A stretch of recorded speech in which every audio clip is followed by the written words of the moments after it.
All right, check it out. We've got a 2019 Specialized Stumpjumper EVO Comp Alloy, 27.5-inch wheels.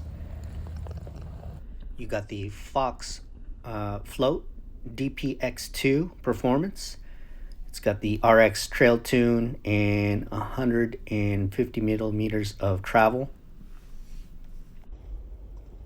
And on the front, you've got the Fox Float Rhythm 36 millimeter stanchions, 150 millimeters of travel. Really nice, 2-position adjustable, so you got travel and then a lockout. And then on the left side, you've got where you want to adjust your air. Bars, you got the full width. On the brakes, you've got SRAM code R, 4-piston hydraulic disc brakes, 200 millimeters in the front and 200 millimeters in the rear. These are reach adjustable, so those are pretty sweet. As with the EVO, you've got the longer top tube, slacked out front end.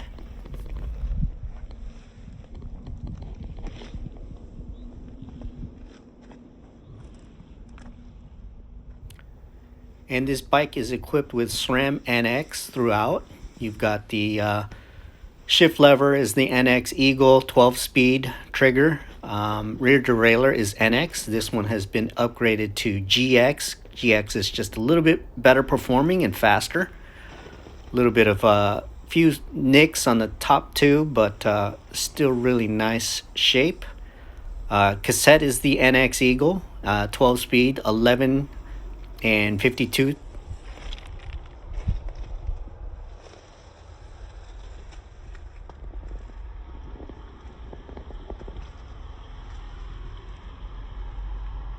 So 11 is your high gear, 52 is your climbing gear.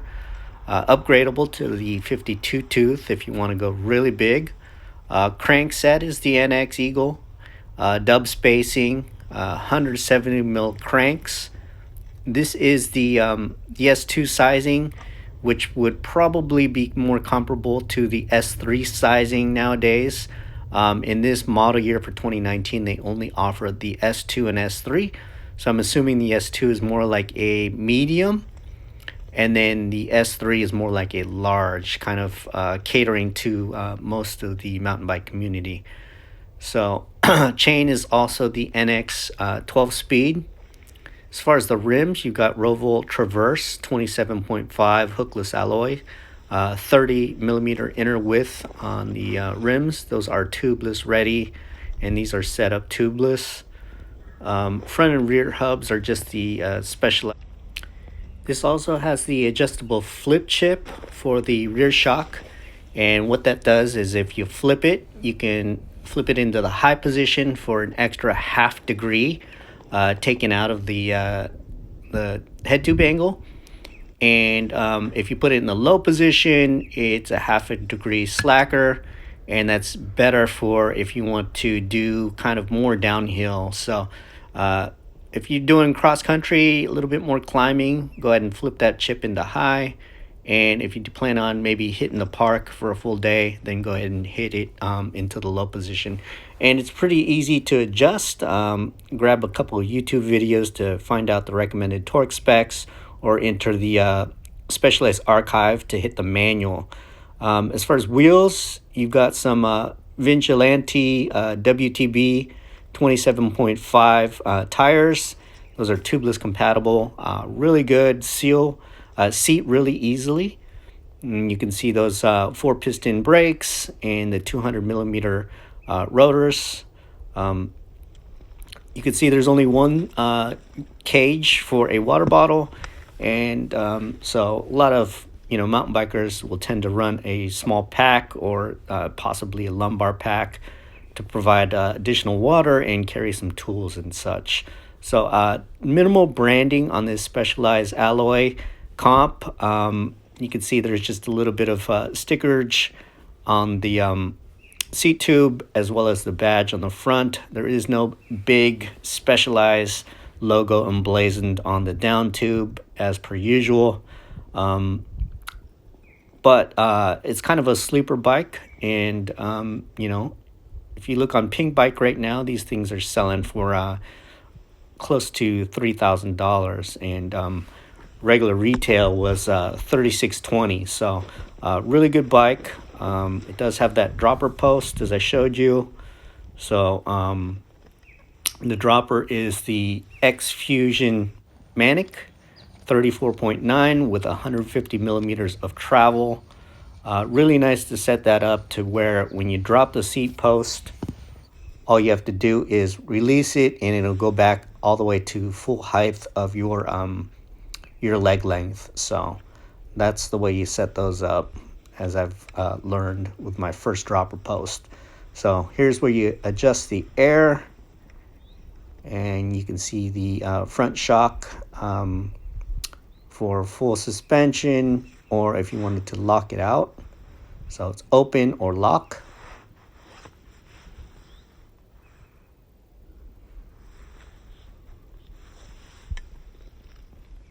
And here is the side on the left where you can input and adjust the air for your weight.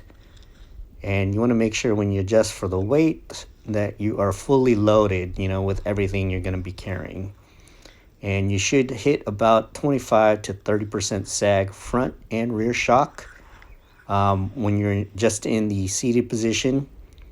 And that will enable you to get the most bang out of your travel front and rear.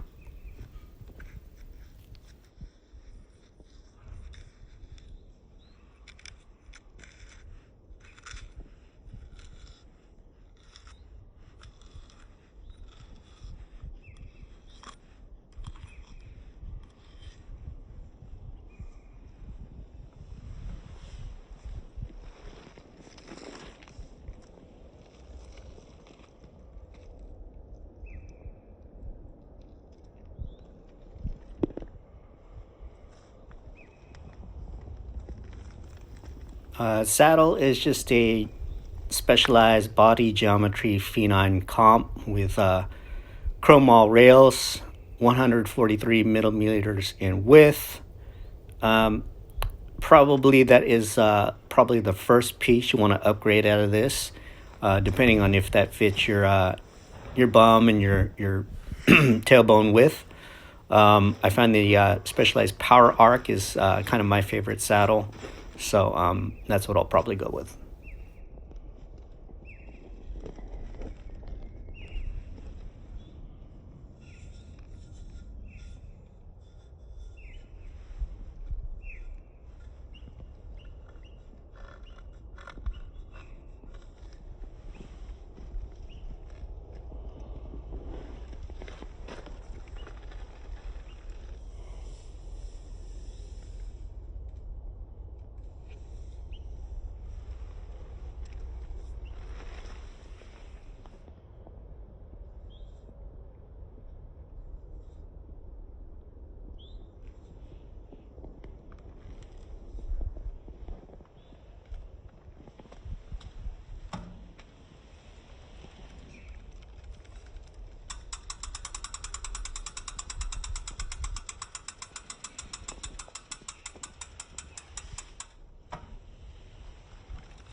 So the Specialized Bike Archive, if you click on support and go to the Bike Archive, you can look up product family, Stumpjumper, and then narrow it down to 2019.